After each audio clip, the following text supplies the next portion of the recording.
നമസ്കാരം. കളഞ്ഞൂർ ലൈവ് ന്യൂസിലേക്ക് എല്ലാ മാന്യ പ്രേക്ഷകർക്ക് സ്വാഗതം. Adoor Peringanad smart village office പുതിയ കെട്ടിടത്തിന്റെ ഉദ്ഘാടനവും പട്ടയ വിതരണവും കഴിഞ്ഞ ദിവസം നടന്നു. ഡെപ്യൂട്ടി സ്പീക്കർ ചിറ്റയം ഗോപകുമാർ അധ്യക്ഷത വഹിച്ച ചടങ്ങിൽ റവന്യൂ ഭവന നിർമ്മാണ വകുപ്പ് മന്ത്രി കെ രാജനാണ് ഉദ്ഘാടനവും പട്ടയ വിതരണവും നടത്തിയത്. പള്ളിക്കൽ വില്ലേജിലെ ചേനമ്പുത്തൂർ കോളനിയിൽ നിന്നുള്ള 22 ഗുണഭോക്താക്കൾക്കാണ് ചടങ്ങിൽ പട്ടയ വിതരണം ചെയ്തത്.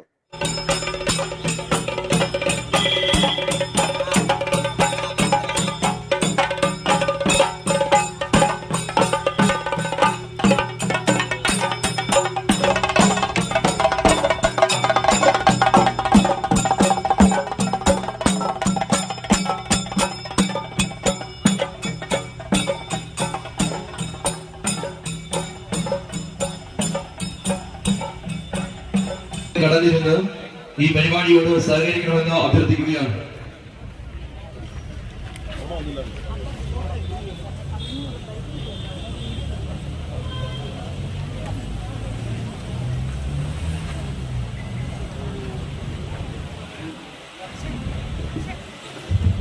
എല്ലാവർക്കും ഭൂമി, എല്ലാ ഭൂമിക്കും രേഖ, എല്ലാ സേവനങ്ങളും സ്മാർട്ട് എന്ന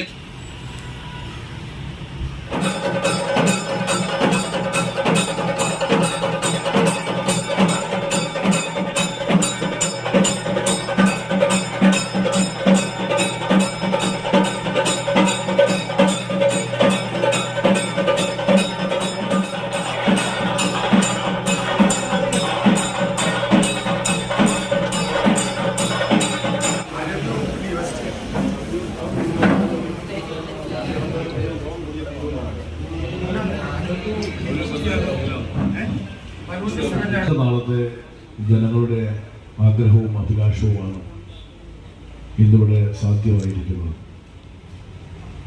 സ്മാർട്ട് വില്ലേജ് എന്ന ആ ലക്ഷ്യത്തിലേക്ക് നമ്മൾ പൂർണ്ണമായും എത്തിക്കൊണ്ടിരിക്കുകയാണ്.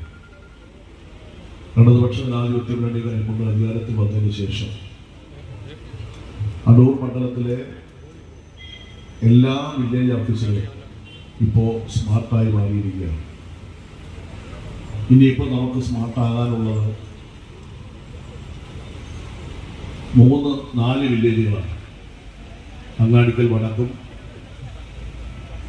കടമ്പനാടും, ഏഴംകുളവും ഏറത്തും, ബാക്കി പന്തളം, കുരമ്പാല, ഏനാത്ത്, കൊടുമൺ, പള്ളിക്കൽ, പന്തളം, തെക്കേക്കര, തുമ്പമൺ, ഇതെല്ലാം സ്മാർട്ടായി കഴിയും.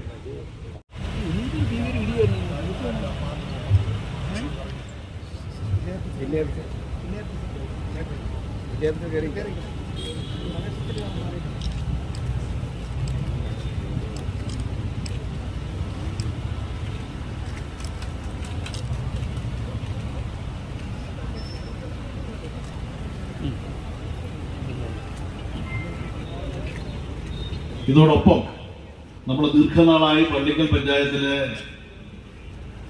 ഏറ്റവും പ്രധാനപ്പെട്ട ഭവന നിർമ്മാണ വകുപ്പിന്റെ കൈവശം ഉണ്ടായിരുന്ന പ്രദേശത്ത് താമസിക്കുന്ന ചേന്നമ്പുത്തൂർ കോളനി, ആ ചേന്നമ്പുത്തൂർ കോളനി നിവാസികൾക്ക്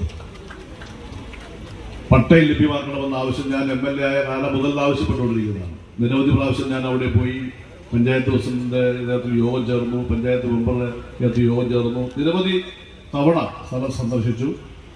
ഒരുപാട് പ്രശ്നങ്ങളുണ്ടായിരുന്നു. അതെല്ലാം പരിഹരിച്ച് ബഹുമാനപ്പെട്ട റവന്യൂ മന്ത്രി പറഞ്ഞു അവർക്ക് ഇന്ന് ഇവിടെ വെച്ച് തന്നെ പട്ടയം കൊടുക്കണം, നമ്മൾക്ക് അതിനു വേണ്ടിയിട്ടുള്ള എല്ലാ പ്രവർത്തനങ്ങളും നടത്തണമെന്ന് പറഞ്ഞു. അതിന്റെ അടിസ്ഥാനത്തിൽ ഇന്ന് ഇവിടെ വെച്ച് പള്ളിക്കൽ പഞ്ചായത്തിലെ ചേന്നമ്പുത്തൂർ കോളനി നിവാസികൾക്ക് പൂർണ്ണമായി പട്ടയം നൽകുന്നു എന്ന വിവരം ഞാൻ സന്തോഷം. വില്ലേജ് ഓഫീസുകൾ സ്മാർട്ടാകുന്നതോടൊപ്പം തന്നെ താലൂക്ക് ഓഫീസും സ്മാർട്ടായി. അടൂർ താലൂക്ക് ഓഫീസ് സ്മാർട്ടാക്കി മാറ്റുന്നതിന് MLA ഫണ്ട് അനുവദിച്ച് അവിടെ മുഴുവൻ തഹസീൽദാരടക്കം മുഴുവൻ വകുപ്പ് സെക്ഷൻ ഓഫീസർമാർക്കടക്കം എല്ലാവർക്കും ഇരിക്കുന്ന സ്ഥലത്ത് കമ്പ്യൂട്ടറും അതിനുള്ള അനുബന്ധ സംവിധാനങ്ങൾ ഒരുക്കി MLA ഫണ്ട് അനുവദിച്ച് നടപ്പാക്കുന്നത്. അതുകൊണ്ട് അടൂർ താലൂക്ക് ഓഫീസും സമ്പൂർണ്ണമായി ഹൈടെക്കായി മാറി. ഇവിടെ തന്നെ നിങ്ങൾക്കറിയാം 44 ലക്ഷം രൂപയാണ് ഗവൺമെന്റ് എല്ലാ സ്മാർട്ട് വില്ലേജിനും കൊടുക്കുന്നത്. പക്ഷേ ഇവിടെ നിർമ്മാണ പ്രവർത്തനം പൂർത്തീകരിക്കാൻ കണ്ടത്തിൽ ഫൗണ്ടേഷൻ ബേസ്മെന്റ് ആരംഭിച്ചപ്പോൾ ഒരുപാട് പണം അധികമായി വേണ്ടി വന്നു എന്നുള്ളതുകൊണ്ട് മതിലടക്കം കെട്ടണമെങ്കിൽ വീണ്ടും 6 ലക്ഷം രൂപ കൂടെ വേണ്ടി വരുമെന്ന നിർവഹണ ഏജൻസിയുടെ എസ്റ്റിമേറ്റിന്റെ അടിസ്ഥാനത്തിൽ അങ്ങനെ 6 ലക്ഷം രൂപ കൂടി ബഹുമാനപ്പെട്ട റവന്യൂ വകുപ്പ് മന്ത്രി നമുക്ക് ഒരുപാട് കാലങ്ങളായി അടൂരിന്റെ പൊതുവായ വികസനത്തിന് വേണ്ടിയിട്ടുള്ള പ്രവർത്തനങ്ങൾക്ക് നേതൃത്വം നൽകുന്ന പ്രിയപ്പെട്ട സുഹൃത്ത് ശ്രീ ചിറ്റയം ഗോപകുമാർ ഈ കെട്ടിടം നിങ്ങളുടെ എല്ലാ അനുവാദത്തോടു കൂടി ഈ നാടിനെ സമർപ്പിച്ചതായി സന്തോഷപൂർവ്വം അറിയിക്കുകയാണ്. വില്ലേജ് ഓഫീസുകൾ പഴയതുപോലെ ഏതെങ്കിലും വിധത്തിലുള്ള രേഖകൾ കെട്ടിക്കിടക്കുന്ന ഒരു കേന്ദ്രമാകരുത് എന്ന് സർക്കാരിന്റെ നിർബന്ധമുണ്ട്. പണ്ട് ബോർഡ് വെച്ചില്ലെങ്കിലും 2 കേന്ദ്രങ്ങൾ നേരിട്ട് കണ്ടാൽ നാട്ടുകാർക്ക് ബോർഡില്ലാതെ തന്നെ അറിയാം. ഒരുപാട് രേഖകൾ കൂടിക്കിടക്കുന്ന സ്ഥലം ഏതാണെന്ന് ചോദിച്ചാൽ അത് വില്ലേജ് ഓഫീസും, ഒരുപാട് വാഹനങ്ങൾ ഒരുമിച്ച് കിടക്കുന്ന സ്ഥലം ഏതാണെന്ന് ചോദിച്ചാൽ അത് പോലീസ് സ്റ്റേഷനുമാണ് എന്ന് പറയാൻ പ്രത്യേകിച്ച് ഒരു ഡിഗ്രിയും പാസ്സാകേണ്ട കാര്യം ഉണ്ടായിരുന്നില്ല. എന്നാൽ ഇത് രണ്ടും മാറുകയാണ്.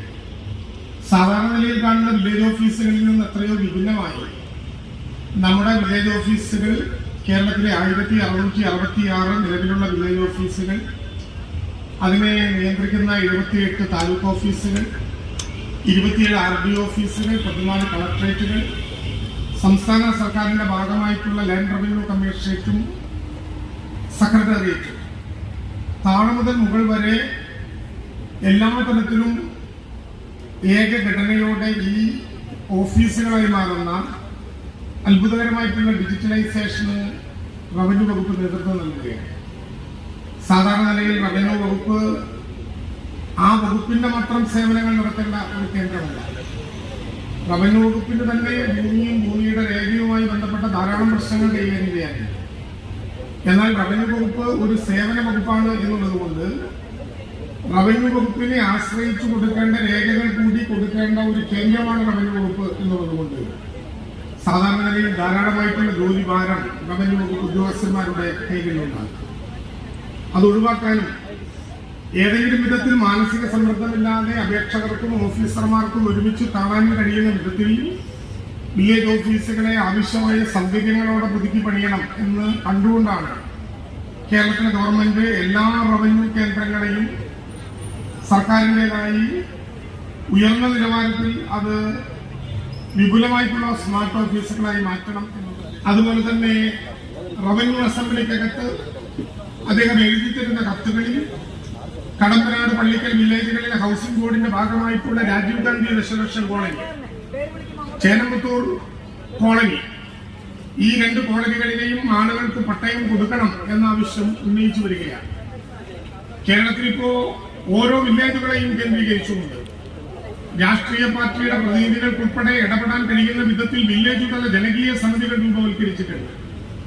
ആ വില്ലേജിന്റെ പരിധിയിലുള്ള MLA അംഗമായി, MLAക്ക് വരാൻ കഴിഞ്ഞില്ലെങ്കിൽ MLAയുടെ പ്രതിനിധി അംഗമായി, പഞ്ചായത്ത് പ്രസിഡന്റ് അംഗമായി, ബ്ലോക്ക്, ജില്ലാ, ഗ്രാമപഞ്ചായത്ത് അംഗങ്ങളായി, സർക്കാർ നിർദ്ദേശിക്കുന്ന ഒരു വനിതയും ഒരു പിന്നോക്ക വിഭാഗത്തിൽപ്പെട്ട ഒരാളും അംഗമായി, കേരളത്തിന്റെ നിയമസഭയിൽ പ്രാതിനിധ്യമുള്ള എല്ലാ രാഷ്ട്രീയ പാർട്ടികളുടെയും പ്രതിനിധികൾ അംഗങ്ങളായി വില്ലേജ് തല ജനകീയ സമിതി, വില്ലേജ് തല പ്രവർത്തനങ്ങളെ ജനകീയവൽക്കരിക്കാൻ കേരളത്തിലെ ഗവൺമെന്റ് ആരംഭിച്ചു.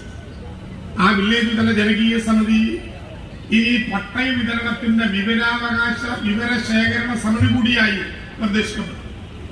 ആ സാഹചര്യത്തിൽ കേരളത്തിലെ വില്ലേജുകളിൽ പങ്കെടുക്കുന്ന രാഷ്ട്രീയ പക്ഷമില്ലാത്ത എല്ലാ പ്രതിനിധികൾക്കും വില്ലേജുമായി ബന്ധപ്പെട്ട ഒരു പട്ടയ പ്രശ്നമുണ്ടെങ്കിൽ അവിടെ അവതരിപ്പിക്കാൻ കഴിയും. ശ്രീമതി പ്രസന്ന ലേഖാനി കുമാരി, വിജീഷ് ഭവനം, തോട്ടുവ പള്ളിക്കൽ.